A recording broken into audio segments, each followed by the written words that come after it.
KN. Welcome back muli sa ating channel. Kwentong Nobela. Hello mga master at mga lodi. Maraming salamat po sa suporta. Tere na sa karugtong ng ating Kwentong Nobela. Ang Tugatog ng Buhay.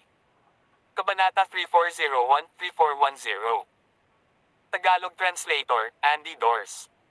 Tawag. I-prick. I-click. I subscribe Kwentong Nobela, Kabanata 3401. Isang maliwanag na sinag ng liwanag ang nagsimulang tumutok sa isang lugar. Lahat mula sa England at ang angkan ng Iron Demon ay nabigla nang makita ito. Si Alex, gayunpaman, ang tunay na pinuno ng proyekto ng Ten Wheels Earth Incantation ng Saitegarba. Inilagay niya ang walang katapusang halaga ng banal na enerhiya sa kanyang mga kamay, tumalon diretso sa hangin. Anong ginagawa niya? Tinisikap bang lumampas sa ating hangganan gamit ang enerhiyang ito?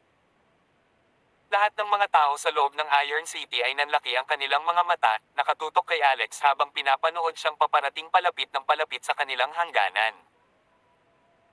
Sa hindi inaasahang pagkakataon, naglabas ng palakol ang lalaki at inihampas ito patungo sa hangganan.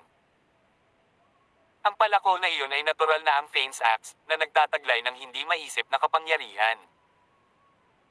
Ang hangganang ito ay matigas at maaaring mabilis na makabawi sa maikling panahon. Sa kabila nito, isang malaking bitik na libu-libong metro ang laki ang nalaslas. Bukod dito, ang crack ay patuloy na lumawak, hindi na nakabawi.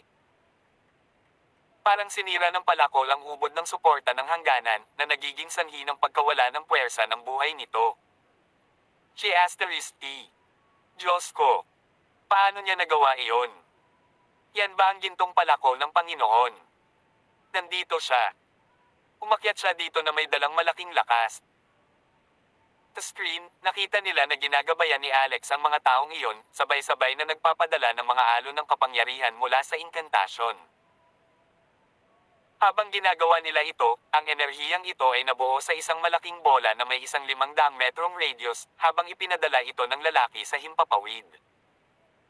Ang bola ng enerhiya na iyon ay mas malapit sa Iron City. May sumigaw. Sa pagkakataong ito, maging ang pinuno ng mga Iron Demons ay nanlamig sa gulat. Nagpatuloy sila sa panunood habang ang pinalabas ng screen ang nangyayari habang sa isang iglap ay lumaki ang bola ng enerhiya. Doc. Ingat ka. Boom. Tarat-tarat. Isang pagsabog. Noon lang, naramdaman ng lahat sa mundo ang isang malakas na lindol, kasama ang nakakasilaw na liwanag ng pagsabog, na bumalot sa buong lungsod. Napakasira ng enerhiya, dahil nagawa nitong lumikha ng 1,000 metrong hukay sa ilalim ng lungsod. Ang lugar na iyon ay talagang larangan ng digmaan ng Iron Demon, ngunit ito ay natapos sa ganitong paraan. Kaya naman, hindi ito makapagpatuloy sa paglutang at pagbabalanse sa hangin. Pagkahilig sa gilid, nagsimula pa itong bumagsak pababa. Kung ang malaking bagay na iyon ay bumagsak sa mga hangganan ng Amerika, tiyak na magdudulot ito ng kalituhan.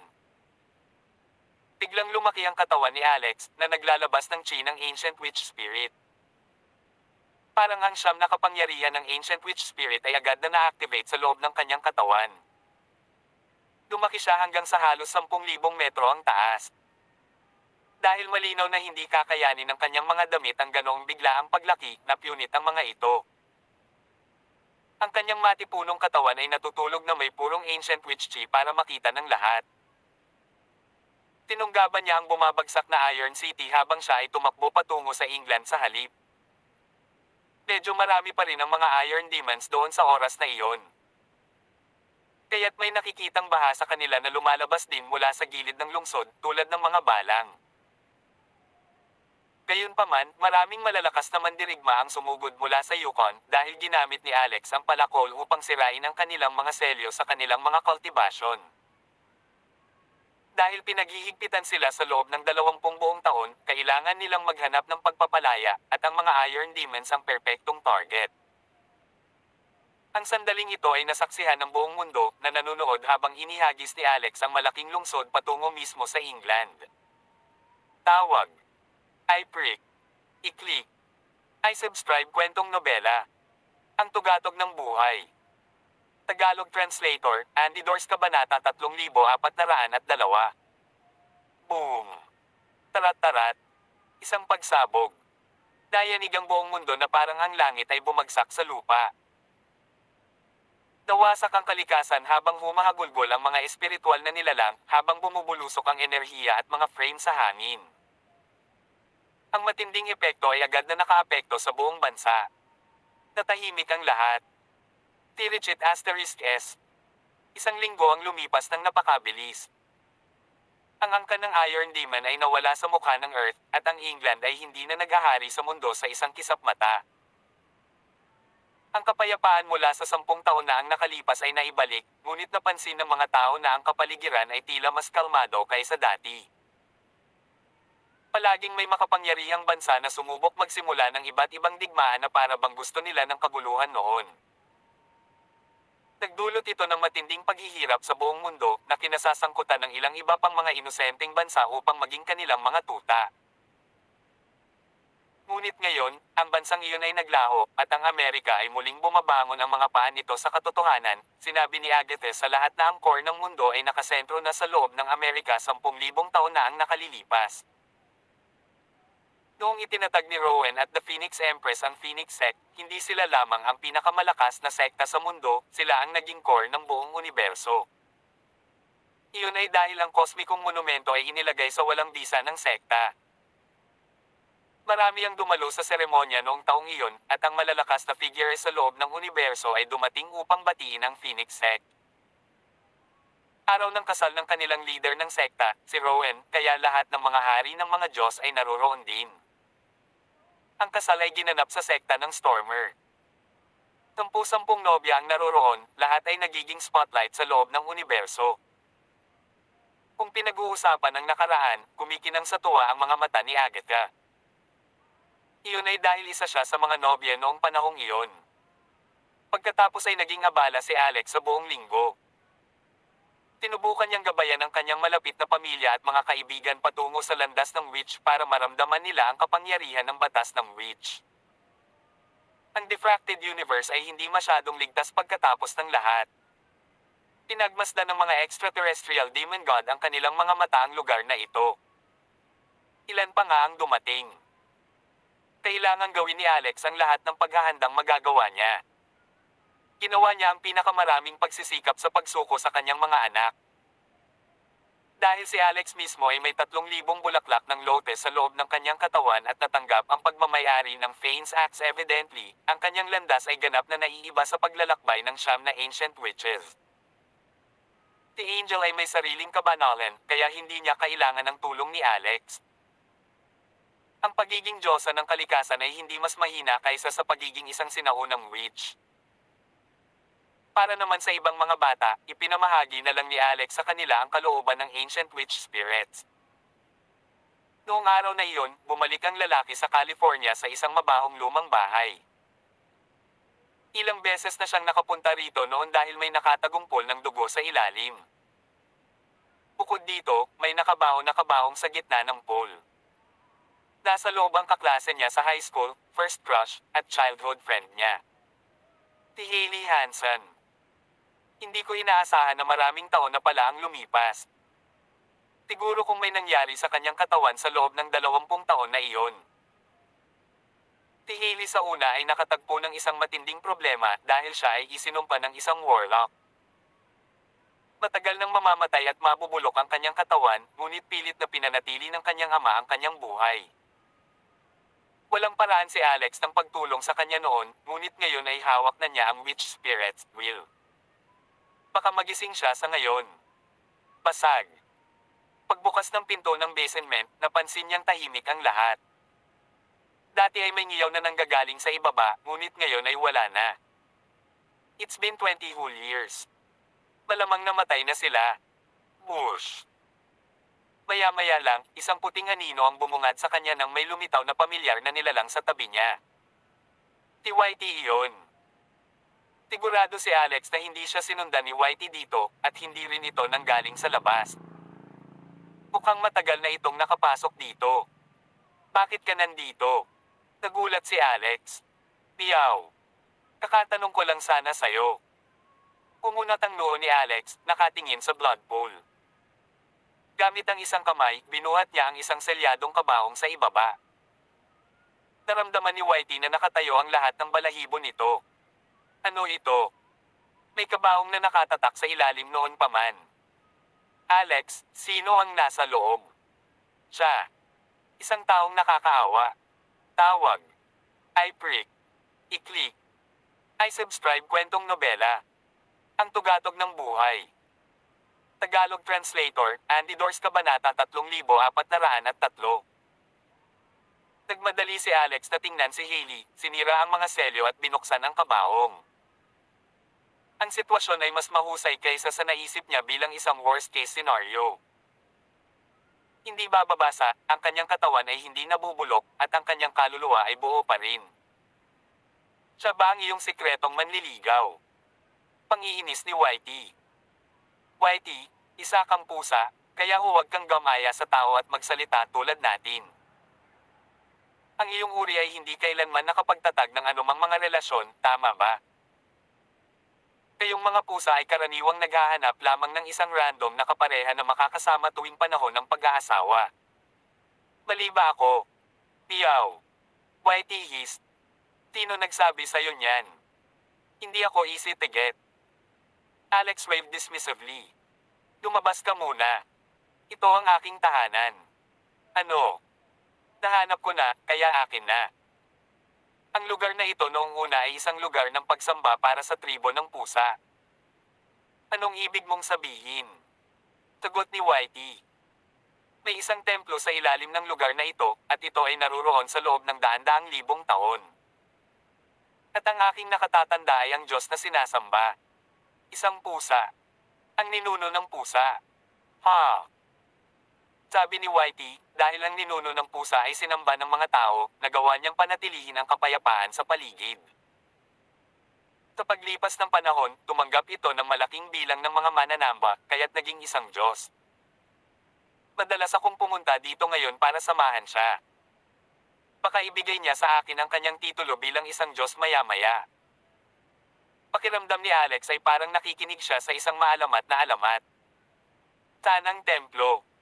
Hindi ko sinasabi sa'yo. Hindi ka pusa. Then head in yourself. Huwag mo akong estorbohan samantalang iligtas ko ang isang tao. Bahagyang napabuntong hininga si Whitey at nagpas siyang huwag nang pumasok sa templo ng pasang iyon na binanggit nito ngunit sa halip ay umalis. Napakaliit ko na inilihim kay Alex ang lokasyon ng templo.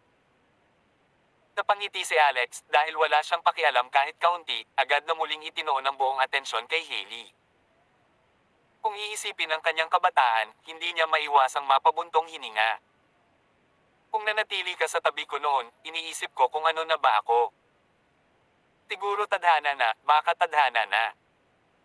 Kahit ano pa yan, hindi ko kayang panoorin kang nakatatak sa madugong lugar na ito na parang isa kang demonyo. Kung ayaw gumising ng katawan mo, kukuha ako ng bago para sa iyo. Chi-ing. Ang kapangyarihan ng witch ay patuloy na dumadaloy sa katawan ni Hailey, habang ang kanyang natuyaw na katawan ay malumanay na nanginginig. Pagkatapos ay inilabas ni Alex ang spring water of life, ibinuhos ito sa kanya. Pagkatapos iyon, nagpatuloy din siya sa paggamit ng ilang mga bihirang kayamanan at materyales sa kanya. 30 minutes later, tumigil ang lalaki para tingnan ulit si Hailey. Ang kanyang mukha ay hindi na kasing putla ng puting kumot, unti-unting bumabalik sa normal na estado. Dub. Dub. Dub. Nagsimula na ring tumibok ang puso niya. Ilang sandali pa, sa wakas ay iminulat niya ang kanyang mga mata. Ngunit napakunot ang noo ni Alex ng malalim dahil napansin niyang ang mga mata ni Hailey ay ganap na itim, puno ng lakas ng demonyo. Hindi rin ito guni-guni lang. Nakaramdam talaga siya ng kakaibang enerhiya sa katawan nito. Gayunpaman, ang chi na iyon ay agad na kumupas, kasama ang itim na kulay sa loob ng kanyang mga mata. Ang kanyang mga mata ay naging normal muli, napakarilag tulad ng dati. Napakurap siya ng ilang beses at tumingin ng diretso kay Alex habang nakatitig din ito sa kanya. Hailey. Bigla namang binigyan siya ni Hailey ng napakagandang ngiti. Ang tagal na pala, Alex. Tawag. I-prick. I-click. I-subscribe kwentong nobela. Ang tugatog ng buhay. Tagalog Translator, Andy Dors Kabanata 3404. Sa pagtingin sa kakaiba at pabago-bagong mga mata ni Hailey na puno ng kainosentehan at pagiging mapaglaro, tila bumalik si Alex sa inosente, kabataang panahon na iyon. Lumapit ito sa kanya habang nakaskirt at nakaponytail. At gusto niyang sumunod sa likod niya at pinagmamasdan ang kanyang gulong buhok. Paminsan-minsan ay sumulyap siya sa namumuong bewang at puwitan nito, ngunit nagpapakita na ng alindog ng isang babae. Minsan, nagpapantasya siya. Magkasama sa iisang unibersidad, naging malapit sa kanya hanggang sa puntong hindi na siya mapaghihiwalay. Gusto niyang panoorin itong naiirita at nakapout na tingin. Gusto niyang marinig ang malumanay nitong pagsaway. Yay! Buong gabi ka bang naglalaro ulit kagabi? Mukhang pande ang mga mata mo. Ang pangit. Hindi bagay sa akin ang eye cream na ito. Tulungan mo akong gamitin ito. Alex, hindi ko alam kung sino ang naghulog ng bouquet dito. Tulungan mo akong itapon. Hindi ba alam ng taong iyon na allergic ako sa bulaklak? Sa pag-iisip, namumula ang mga mata niya. Hoy! Alex, you jerk, kung hindi mo papansinin ang lesson, makaka-attend ka lang ng diploma meal at makakuha ng trabahong walang gaanong sweldo pagkatapos ng graduation. Alex, ang kulit mo. Tulungan mo ako. Hoy! I'm calling out to you, ngunit nagkunwari kang bingi. Alex Rockefeller, blockhead ka. Ha? Hindi ba sila memories? Nako, totoo. Hailey Hansen is really calling out to me. Nako. Hailey, hihilahin kita kagad. Si Alex, na natauhan, ay nakita ni Hailey na iniunat ang kanyang makatarungan at magagandang kamay sa kabaong. Maingat niya itong hinawakan at marahang hinaila pataas. Kamukha pa rin niya ang dalagang iyon sa dapit hapon. Matingkad pa rin ang mata niya. Long time no see. Matagal na. Hindi nagkita. Yay! Tumangkad ka na. Ang pangit mo pa rin sa mukha kong umiiyak. Inihambing ni Hailey ang kanilang taas. Mas matangkad na sa kanya si Alex. Give me a hand. Lumabas siya sa kabaong habang hawak-hawak ang kamay ni Alex. Pagkatingin niya sa paligid, sabi niya, let's go. Umalis muna tayo sa lugar na ito. Hindi ko gusto ang lugar na ito. Alright. Umalis sila sa pool ng dugo. Pagtingin sa kanya, nagtanong si Alex, don't you find it strange? Meron ka bang itatanong sa akin? Hailey lowered her head and lightly kicked her as she put her hands behind her. Alam ko lahat. Nagulat si Alex. Alam mo, marahan siyang tumango. Oo. Kahit nakahiga ako sa kabaong, naririnig ko. Tinipan niya at nadiskubreng sira at naagnas ang kanyang sapatos. Ang kanyang katawan ay kapareho ng mga dekada na ang nakalipas. Bata pa siya noon. Gayunpaman, ang kanyang mga sapatos at damit ay hindi mapangalagaan ng matagal pagkatapos ng mga dekada. Maging ang damit niya ay napunit pagkatapos ng mahinang paghatak. Siya daw medyo nagulat. Nagmamadaling naglabas si Alex ng bagong palda, undergarments, at maging mga leather na sapatos mula sa singsing. Itinaas niya ang kanyang ulo. Tilabay pag-aari ng asawa mo. Umiling si Alex. They belong to my daughter. Hindi pa ito naisuot. Hailey had a frozen expression on her face, but she fast smiled. Good. Ang ganda nila. May itim ka bang pantyhose? Hindi mo ba nagustuhan kapag nakasuot ako ng itim na pantyhose? Kailan ako? You're still in denial. As soon as I wear black pantyhose, pumunta ka sa likod ko at nagpa-picture ng patago. Akala mo ba hindi ko alam? Ikaw ba ang gumawa nun? Oo. Nakangiting kinuha ni Hailey ang itim na pantyhose. Tumalikod ka at huwag kang sumilip. Tumalikod si Alex, saka sinabing, hihintayin kita sa labas. Hindi. Bigla siyang sumigaw, huwag kang pumunta. Takot akong hindi makita ulit. Biglang napatigil si Alex sa kinatatayuan niya. Malakas siyang tumango. Alright. Hindi ako aalis. Nanginginig ang boses. Pagkatapos, narinig sa likuran niya ang kaluskos ng pagpapalit ng damit. Nakatayo lang si Alex na walang balak na sumilip man lang. Nakaramdam na lang siya ng pananakit ng ilong at napalunok. Tapos na. Pwede ka nang tumalikod. Nakasuot ng beige na palda, bata pa siya at maganda. Ang kanyang buhok ay nakatali sa isang mataas na nakapusod na may pagbagsak. Ang kanyang palda ay umabot lamang sa gitna ng kanyang mga hita, at ang kanyang balingkinitan at magagandang binti ay natatakpan ng itim na pantyhose. Siya ay slim na may kaunting kabataan at kaseksihan. Maglaro siyang umikot sa pwesto niya gamit ang kanyang puting leather na sapatos. Tulad ng mga dekada na ang nakalipas, pagkatapos nilang lumabas ng gate ng high school, sumakay siya sa bisikleta ni Alex at magsalita sa kanyang tenga. Mukha ba akong maganda? Tawag. I prick. I-click. I subscribe kwentong nobela. Ang tugatog ng buhay. Tagalog Translator, Andy Dors Kabanata 3405. You look good. Pero sa totoo lang, mas maganda ang outfit na ito kung wala ang itim na pantyhose. Nagbaba ng tingin si Hailey. Sa tingin ko din. Muli niyang ipinasok ang kanyang mga kamay at hinubad ang itim na pantyhose. Pagkatapos, lumibot siya sa bahay na parang paro-paro at hinalungkat ang mga drawer na parang may hinahanap. Ano ang hinahanap mo? Tanong ni Alex. Isang pulseres. Yung tinapon mo. Baka sa boses niya ang pag-aalala.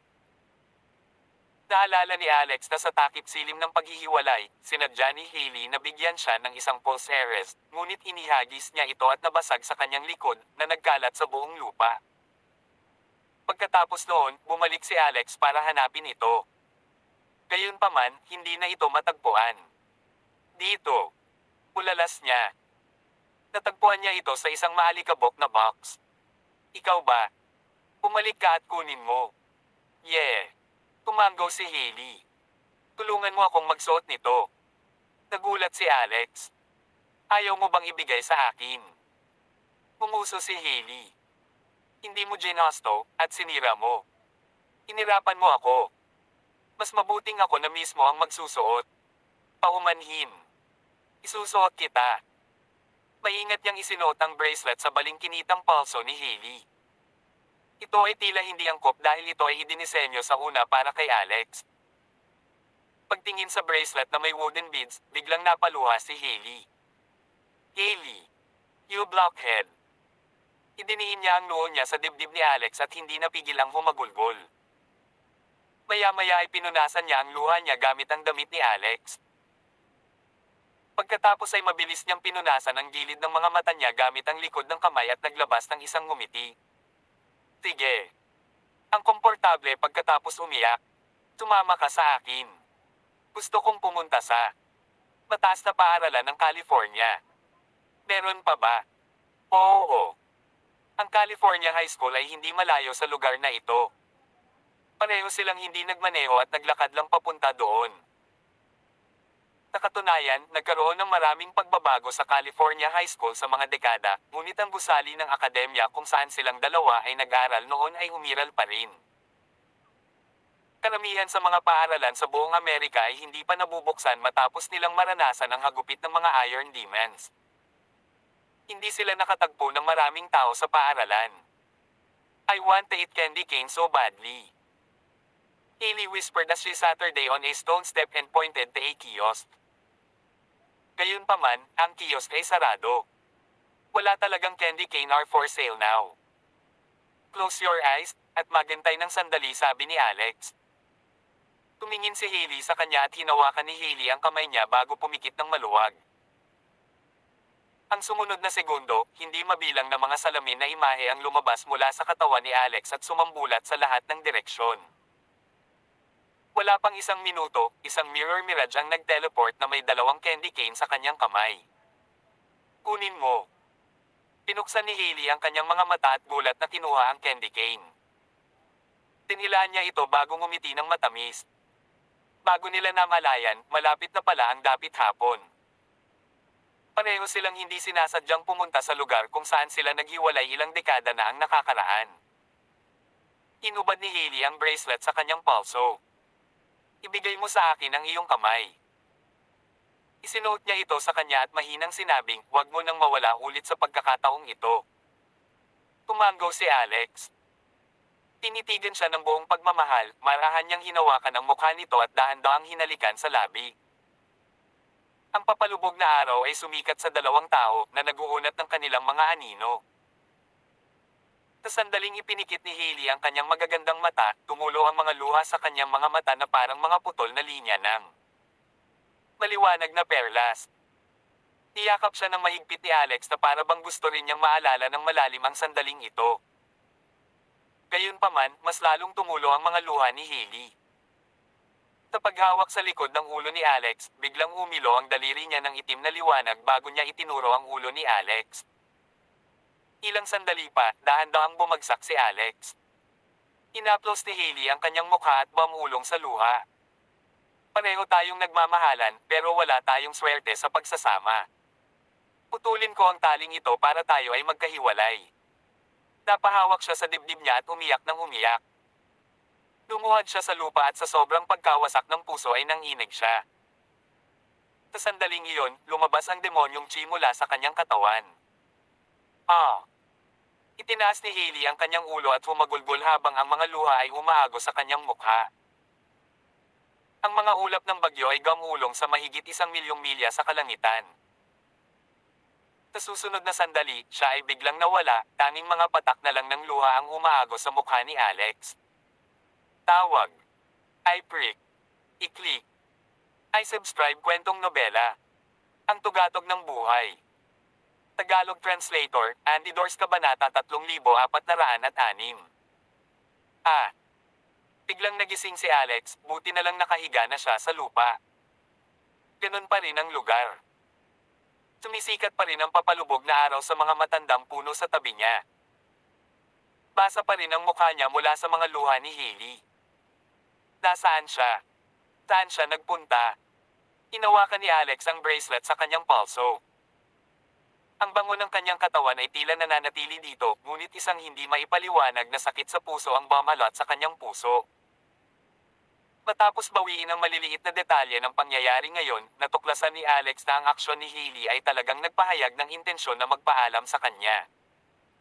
Ano ang nangyari sa kanya? Pareho tayong nagmamahalan, pero wala tayong swerte sa pagsasama. Puputulin ko na itong tali para magkahiwalay tayo, narinig ni Alex ang mga salita nito. Narinig din niya ang nakakadurog nitong sigaw. Tinabi ng mga tao na ang unang pag-ibig ay palaging ang pinaka-memorable. Ito ay ignorante, kabataan, inosente, at maganda noong panahong iyon. Hindi dahil sa nakuha niya ito kundi dahil naranasan na niya ito. Ano ang nangyari sa iyo? Sa pag-iisip ng malalim na pag-iyak na iyon, nagsimulang tumulo ang luha ni Alex. Bush! Tumakbo si Shelly palabas ng palasyo ng isip. Hoy, Casanova! Umiiyak din ang mga lalaki, ha? Dapat tingin si Alex sa kanya. Ano ang lumabas para makita mo? Sabi ni Shelly, para manood ng palabas. Buong araw akong nanood ng teen drama ngayon. Sa kasamaang palad, matabang tiyuhin pala ang lead ng lalaki. Hindi ba siya nahihiya na manligaw sa isang inosente, binibini? Tanong ni Alex, mas mabuti pa sa'yo ang midget na never lumaki, di ba? Niligawan ka ba ng lalaki? Malamig na ngumuso si Shelly. Blockheads ang mga lalaki. Kung sino man ang maglalakas ng loob na ligawan ako, puputulan ko siya. What a female psycho.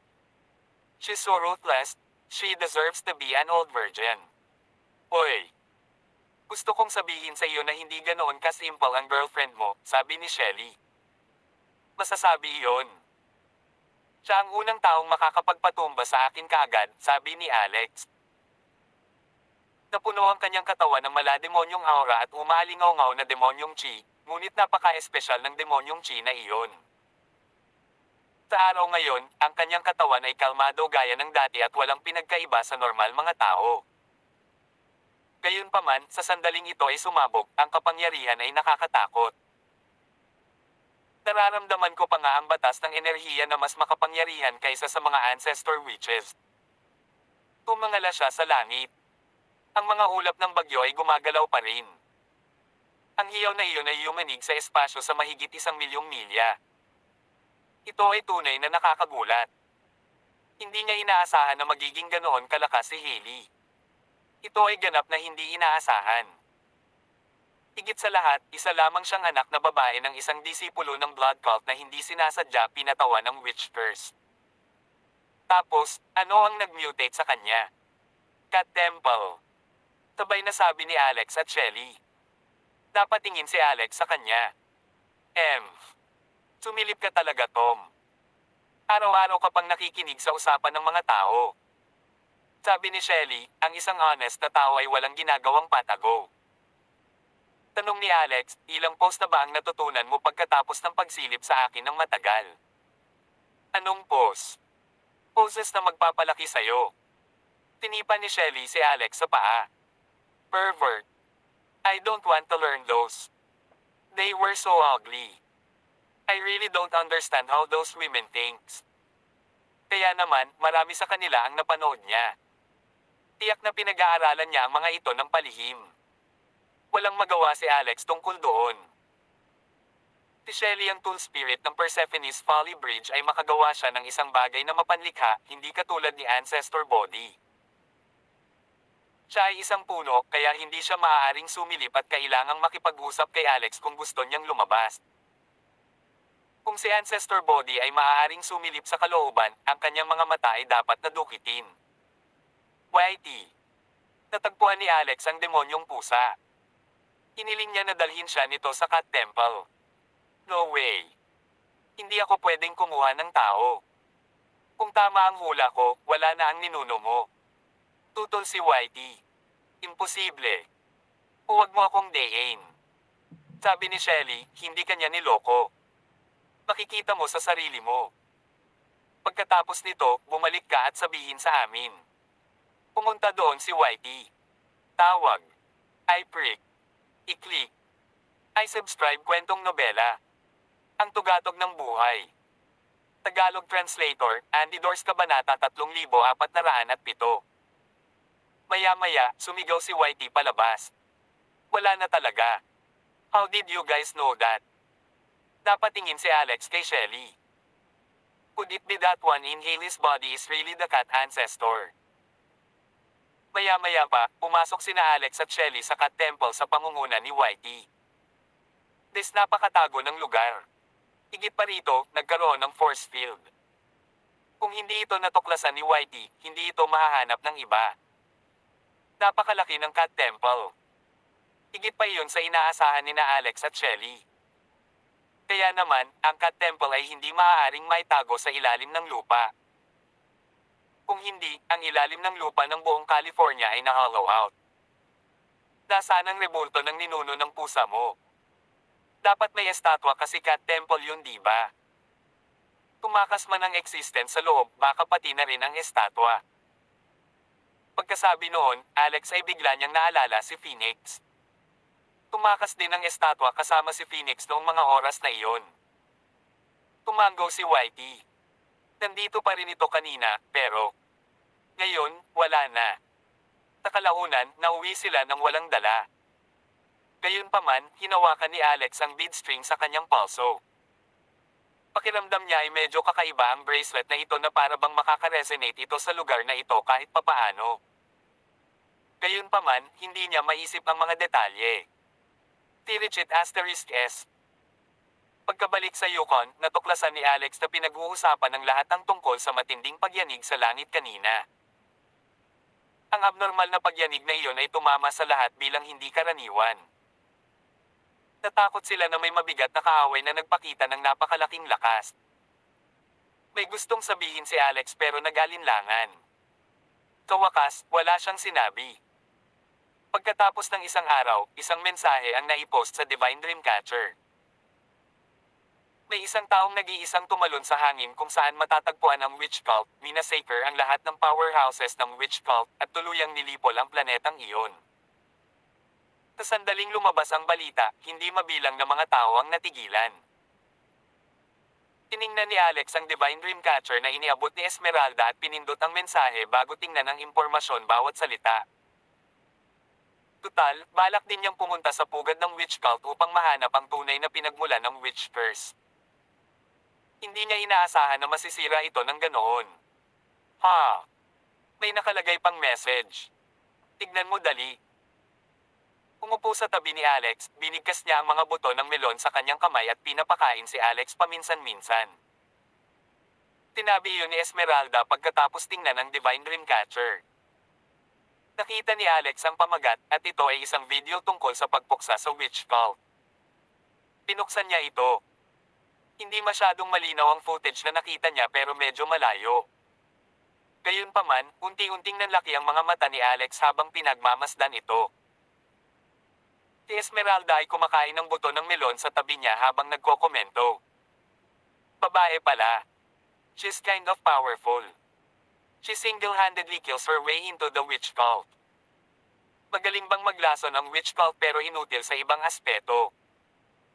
Nang makita ni Esmeralda ang huling eksena, ibinuka niya ang kanyang bibig at nahulog ang mga buto ng melon sa loob. Dahil ang babaeng iyon, na lumulutang sa hangin, ay nagpadyak at sinira ang buong planeta sa huling eksena. Masyadong matindi ang lakas na iyon. Gayunpaman, nakilala ni Alex ang babaeng iyon. Nakasuot siya ng palda at leather na sapatos na may nakapusod. Iyon nga ang binigay niya kay Hailey. Ang babaeng nagmasaker sa witchcoot at nagwasak sa isang planeta na may tadyak pala ay si Hailey Hansen. Tirichit *S. Parang bumalik ang dating katahimikan sa mga araw. Mabilis na umunlad muli ang lipunan sa bawat araw na lumilipis. Ang mga makajos na paaralan ng paglilinang ay sunod-sunod na bumangon. Ang turismo sa ibang mga mundo ay naging isang tanyag na proyekto. Ang buong kabihasnan sa daigdig ay tila katulad ng dati, gayon pa man. Ay iba. Sa araw na ito, isang malaking paboril ang lumipad pababa sa Yukon. Nandito ang Peacock Heavenly King. Alex Rockefeller, nahanap ko na ang pasukan sa Derayenji Temple. Natuklasan ko rin ang sikreto ng Siddhartha Realm. Gusto mo bang sumama sa akin at tingnan ito? Tawag. I-prick. I-click. I-subscribe kwentong nobela. Ang tugatog ng buhay. Tagalog Translator, Andy Dors Kabanata 3408. Ang sikreto ng Siddhartha Realm. Ano ito? Agad namang tumalon si Shelley. Ang kaharian ni Siddhartha ay ang kanyang teritoryo. Matagal na niyang naramdaman ang matinding sitwasyon sa kaharian ng Siddhartha. Ang teritoryo ay lumiliit araw-araw at ang lugar na iyon ay patuloy na nilalamon, ngunit hindi niya nalaman ang eksaktong dahilan. Tiningnan ng Peacock Heavenly King ang maliit ngunit mayabang na si Shelley. Little thing, who are you? Alex Rockefeller's daughter. Or his newly found mistress. You're so small with a lowliest body. Alex Rockefeller, you brat. Ikaw marahil ang reincarnation ng isang dragon tribe, hindi ba? Hindi pa niya nakikilala si Shelley, kaya nagkaroon siya ng hindi pagkakaunawaan kaagad. Tinasabi mo bang maliit ako? Noong nag-aamok ako sa mundo, malamang itlog ka pa. Huwag mo naman akong ipagkamali sa peking dragon tribe na ito. Mag-ingat ka na lang. Ang kapwa ay isang kilalang lalaki na babae. Kung mas malapit ka sa kanya, mas malaki ang pagkakataon na malinlang ka sa pagtulog sa kanya. Sa susunod, baka maternity leave ka kapag nagkita tayong muli. Noon lamang napagmasdan ng mabuti ng Peacock Heavenly King si Shelley. The next second, parang may naalala siya. Naiintindihan ko. Kaya, ikaw ang sikat na matandang birhen na nakipaghalo sa mga monghe. Naguguluhan si Alex. Ang dalawang taong ito ay big shots na nagmula sa hindi kilalang bilang ng millennia. Sa gayon sandali, nagkaroon sila ng isang hilera sa sandaling sila ay nagkita. Nakipag-atake sila sa isa't isa at kahit na direktang inatake ang mga personalidad ng isa't isa. Galit na galit, agad na ipinatawag ni Shelley ang Persephone's Folly Bridge at lalaban na sana ang Peacock Heavenly King. Nagmamadaling niyakap ni Alex si Shelley. Tumigil ka na. Stop pulling me, or else mahuhulog ako sa'yo. Sige. Sige. Kung gusto niyong makipag-away pumunta ka sa ibang lugar. Magbubukas ako ng portal para sa inyo. Dapat kayong pumunta sa Undead Territory o sa Abyss. Huwag kayong gumawa ng gulo dito, kung hindi, papatulan ko kayong dalawa ng 50 beses. Umuso si Shelly. Ganap ka na, di ba? Huwag mong kalimutan na ako ang iyong tagapagtanggol. Walang kasiguraduhan kung sino ang matatalo. Umiling si Alex. Nagbukas talaga siya ng portal agad. Gayunpaman, pareho ang Peacock Heavenly King at Shelly ay ayaw pumunta doon, lalo na si Shelly. Pinagalitan siya ng Peacock Heavenly King dahil sa pagiging matandang birhen, kaya malapit na siyang mabaliw at direktang gumawa ng isang hakbang. Ipinakita rin ng Peacock Heavenly King ang kanyang tunay na katawan. Ito ang tunay na katawan ng paboril na nagpawi ng langit at tumakip sa lupa. Sobrang nakakaloka. Halos sakop nito ang buong Yukon. Boom! Tarat-tarat. Isang suntok ang yumanig kay Yukon. Isang bundok ang sumabog at halos tamaan ang mga tumitingin sa ibaba. Samantala, ang dalawang kapwa ay nakikibahagi sa isang tunay na away, gusto talaga nilang lumaban hanggang kamatayan. Itigil mo yan. Hindi na nakayanan ni Alex. Kung magpapatuloy ng ganoon, ang inosente ay masasaktan. Lalo na, ang isang paboril na balahibo ay bumagsak sa kalangitan at halos laslasin si Sherry. Agad namang pumunta si Alex sa unahan at hinawakan ang balahibo ng paboril. Pagkatapos ay sumugod siya sa Peacock Heavenly King at binugbog siya. Matapos ipakita ang kanyang matayog na katawan, hinawakan niya ang katawan ng Peacock Heavenly King, idiniin siya sa lupa ng boom, at itinaas ang kanyang malaking kamay. Smack! Smack! Smack! Tinampal niya ang puwita ng paboril na iyon. Pagkatapos ng pambubugbog, namangha ang Peacock Heavenly King. Ang kanyang katawan ay bumalik sa anyo ng tao nang hindi mapigilan. Hindi matiis ang sakit sa kanyang puwitan. Ang kanyang isip ay nasa estado ng pagkabigla. Ang lakas na ipinakita ni Alex ay nagduda sa kanyang buhay. Masyado siyang makapangyarihan, hindi ba? Ganoon din ang naramdaman ni Shelly. Halatang siya ang taong kayang diretso niya noon, pero ngayon ay madali na niyang matalo ang kalaban. Hindi lang iyon, pagkatapos talunin ni Alex ang Peacock Heavenly King, sinundan niya ito. Kahit na ang mga kadena na lumipad palabas ng Persephone's Folly Bridge ay hindi makagapo sa kanya. Habang ang mga finger flicks ay gumawa ng sunod-sunod na tunog ng klangkang, ang mga kadena ay tumalbog pabalik sa pamamagitan ng kanyang mga daliri. Pagkatapos noon, kawawa rin si Shelly. Tinalo siya ni Alex at sinampal ang puwete niya. Tawag. I prick. I-click. I subscribe kwentong nobela. Ang tugatog ng buhay. Tagalog Translator, Andy Dors Kabanata 3409. Sampal. Sampal. Sampal. Ah. You be asterisk starred. How dare you beat me? Ikaw ay patay na karne. Malamig na tugon ni Alex, I'll spank you with your pants off, kung hindi kayo makinig sa akin. Are you trying to bring Yukon down to ruins? Ang Peacock Heavenly King ay bumangon, bahagyang nakapyang matapos siyang tinampal ng malakas sa likod. Gayunpaman, mas nagulat siya sa isa pang bagay. Ano ang iyong aktwal na antas ng paglilinang? Isang hari ng Diyos. Teka, hindi. Kahit isang hari ng Diyos ay hindi maaaring maging ganito kalakas. Tagot ni Alex, I'm just a nascent soul. Sa katotohanan, ang kanyang nascent soul ay hindi ang ordinaryong nascent soul. Iyon ay dahil ang kanyang kasalukuyang paglalakbay sa paglilinang ay hindi na magkakaroon ng anumang bagay tulad ng spirit severing, tribulation crossing, immortalization, o iba pang pangunahing antas ng paglilinang.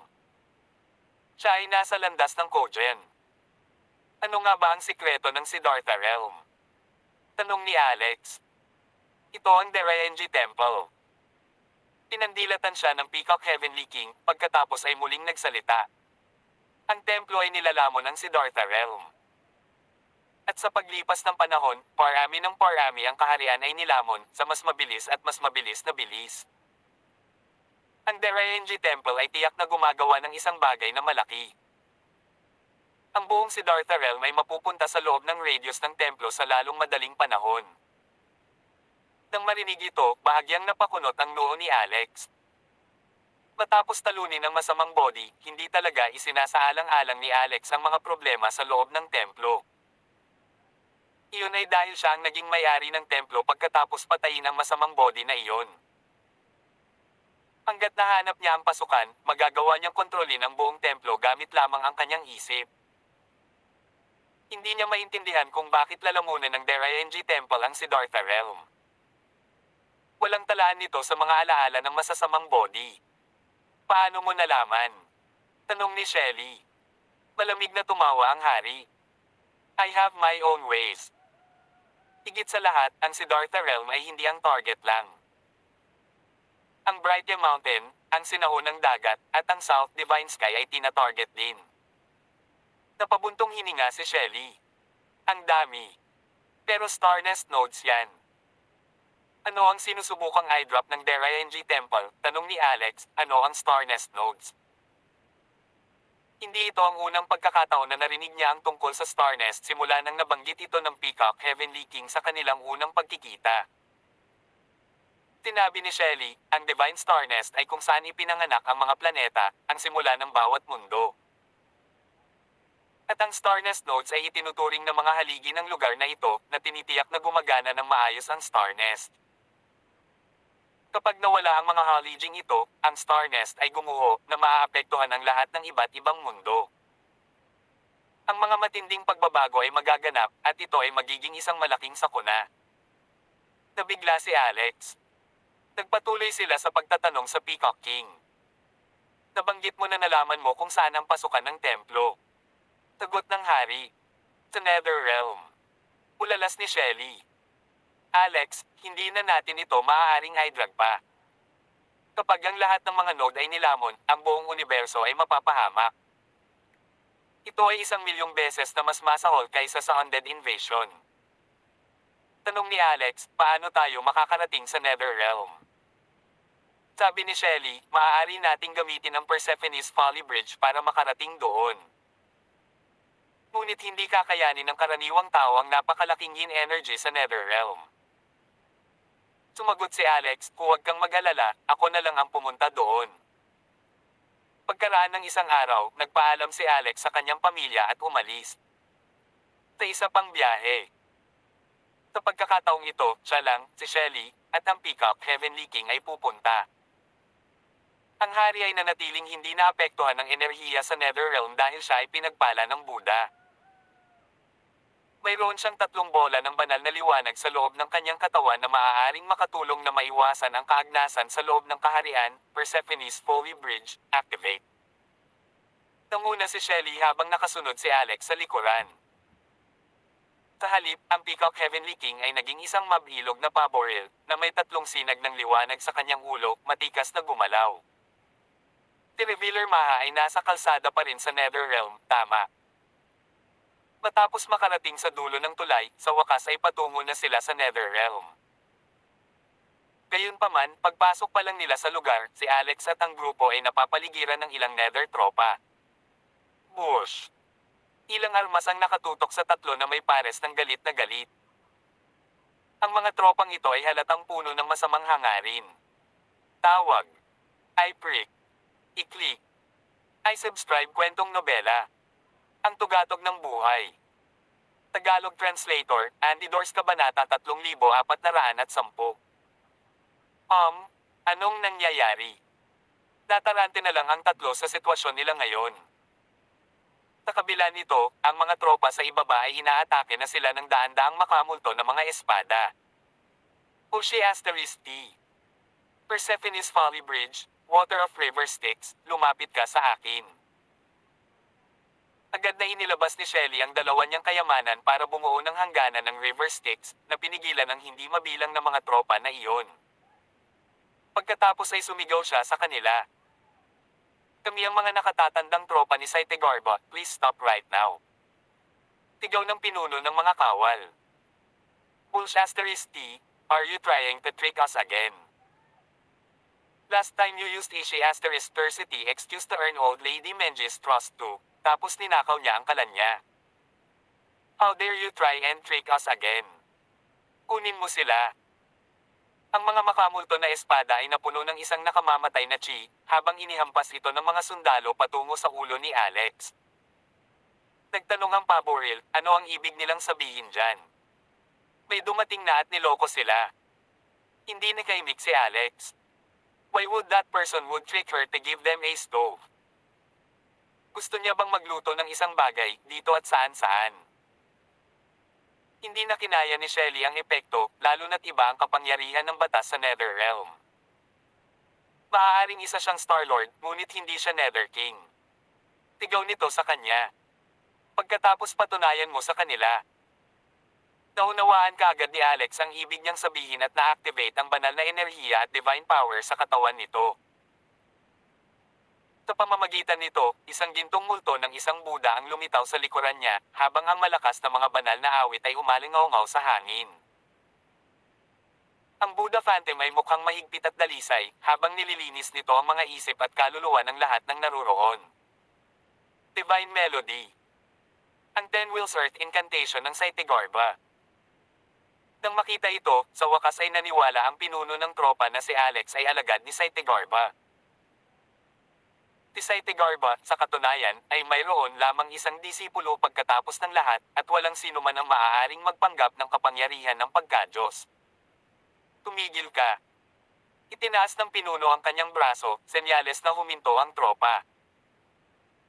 Nagbaw siya kay Alex at sabi niya, hindi ko inaasahan na nandito ang tunay na alagad ni Saitegarba. Pasensya na kung ngayon lang kami na-offend. Kawakas, nakahinga ng maluwag si Shelly at ibinaba ang River Styx water barrier. Umakbang pasulong ang paboril at nagsalita sa dila ng tao. Hey boy. Sabi mo lang may nagpapanggap na Saitegarba para manloko ng iba diba? At ninakaw pa nila ang kala ni Old Lady Meng. Ano nga ba ang nangyari noon? Sabay na inilibot ni na Alex at Shelly ang kanilang mga mata. Isa kang Peacock Heavenly King, para sa kapakanan ng Diyos. Bakit mo nililigawan itong random na sundalo? Wala ka bang kahihiyan? Galit na galit ang pinuno sa ibaba. It was so infuriating. Isang taong nagngangalang Alex Rockefeller came to our city recently. Nanggugulo siya at nagdulot ng kaguluhan sa ating kaharian. Hindi lang niya niloko si Old Lady Meng, inagaw pa niya ang concubine ni King Sandro. Yung B** starred. Ilang araw na ang nakalipas, may nakakita pa sa kanya na papunta sa Nether Road. Alam ng Diyos kung ano ang ginagawa niya. Kung hindi natin ibabalik ang asawa ni Haring Sandro sa lalong madaling panahon, ang ating mga sweldo ay mababawas ng 3 antas sa ibaba ng ating kasalukuyang hanay. Wala man lang tayong kakayanin sa puntong iyon. Natigilan si Alex. Si Alex Rockefeller lang ba ang sinabi mo? Si Shelly at ang Peacock Heavenly King ay nakahanap din ng kakaiba. Sumagot ang pinuno, oo, inaangkin niya na mula sa California at siya ay disipulo ng Saitegarba. F***, he made it sound so real. Tinong makakaalam na isa siyang manloloko? She***, inis na sabi ni Alex. Tino kaya iyon? How dare they come to the Netherrealm at nagpanggap na ako? Biglang may naisip siyang godson ni Jade at kapatid ni Phoenix na si Blaze Rowan. Ang lalaking iyon ay pumunta sa Netherrealm upang hanapin ang kanyang ina, si Lucretia Ephemera. Yung brat. Na yun. Till then. Hanggang sa muling kabanata. Dito sa ating channel. Kwentong Nobela. Mabuhay. Please like, share, and subscribe. Salamat po.